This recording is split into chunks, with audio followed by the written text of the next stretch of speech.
I think we all have a moment in our careers, like where there's a matchup that you take personally. You just mentioned mine. Like for years in my career, I say maybe my first 7 years, like until I really felt like, all right, I've done enough in this personal matchup and in my resume to where like, all right, I feel like I'm good with that now. Like I've done that. Mm-hmm. And we all had that matchup of guys in our career. For me, it was Blake Griffin. Like when I came in, everybody like, yo, this the next young dude up, right? Like Yeah. Blake was it, all Mm-hmm. NBAs, and he was in the West. And so for Mm-hmm. me, I'm like, all right, if I'm trying to become an all-star, that's the guy I need to go at and I need to take down.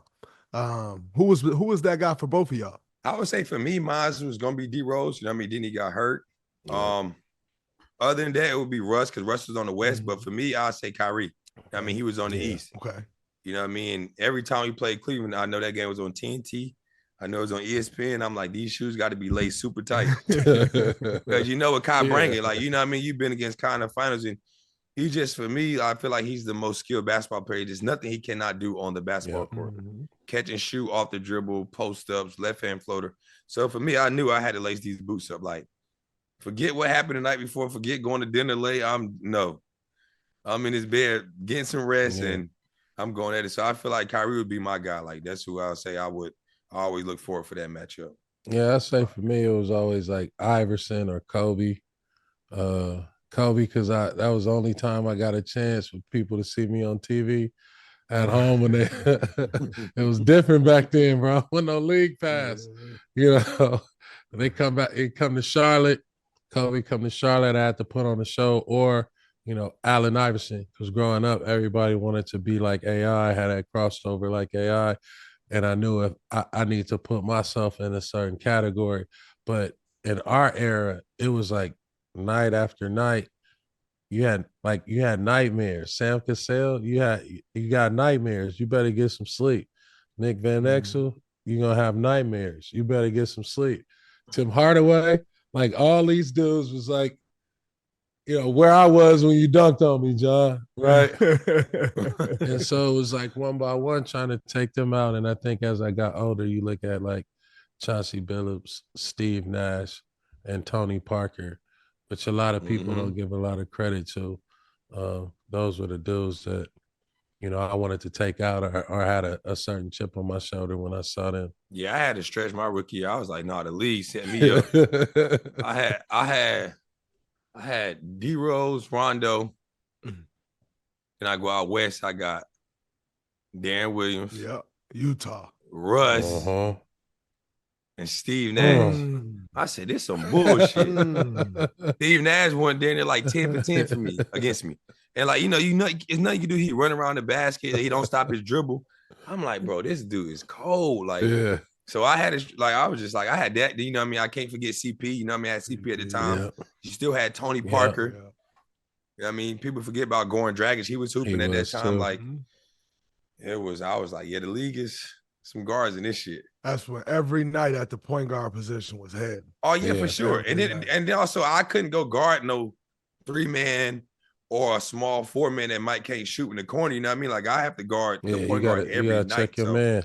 It was no ducking, no matchup. And I'm like, bro, I got to do this on the offense end and do this on the other end. So it was great. It was a time like I came in a great time where I had to play against a lot of great guards, and it kind of like molded me to put my competitiveness level to another level. Yeah, I was gonna say that as a guard, you come in and you shaped by like your rookie year, you played against Rondo. He played way different than Steve Nash, who played different than Darren Williams, who played different than Chris Paul, who played different than Derrick Rose. And if you get caught up in trying to figure them out, right, then you'll never figure out who you are. And to make them, you got to make them scared of you. That's what happened my rookie year. Oh no, right? that's how I looked at it. I had to make people like, okay, like, and I try to make it to where it's not a matchup. You know what I mean? Like I'm trying to go every possession back at them. Because if you like D Rose at that time, you try, he score, I gotta go score. You know what I mean?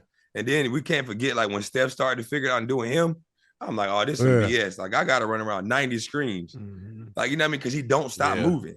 So I feel like that's so when people say guarding Steph, it's a whole nother level because y'all set so many screens. Like he might have a shot, throw it, and they hold it. He going off 2 more screens. I'm like, fuck, I ain't guarding nobody like this. So I'm preparing myself for this one game of how he's going. You know what I mean? Like you said, it's always different ways you got to guard certain people, and it just make it difficult. Yeah, one of my favorite memories of your career was your game-winning shot against the Celtics in 2017. It was ironic. What do you remember about the shot, and what was that play? Was the play designed for you? No, I was in the corner. Dre know the play because I know Dre watch film. It's the same play we run all the time.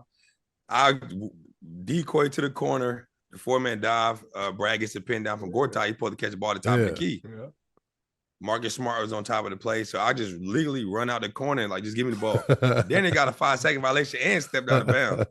And I'm going against a great defender, which I don't understand how he never was all NBA first team. If I'm wrong, please correct me. But I don't think Avery Bradley ever made all NBA first team, which he should have. I might be wrong. Check that. But he was a hell of a defender. I played against him since my 11th grade year in high school. He played with Abdul Gaddy on the Seattle AAU team. So I take one dribble and I'm like, bro, I can't get to the basket because I know they're not calling no foul. So I'm like, my only shot is to shoot the 3. Like we either win or go home. And you know what I mean? The bitch went in and it was up after that. One time, 2016. One time. That year, oh, fuck it, I'm wrong. He made it that 1 year, I was about to say. But I knew like trying to get by him with a certain time on the clock, I was like, it ain't gonna work. So I just pulled up and the rest was history. Iconic. But then IT almost hit a damn bank shot over Gortat. My heart was like, please don't. I need my game winner. Man, I need this. This my one. That maybe that helped me get my all-NBA right here. 13. Okay. And in that same vein with the Celtics, that series they came in all black, saying Game 6 was a funeral. I remember you mentioned in the post game.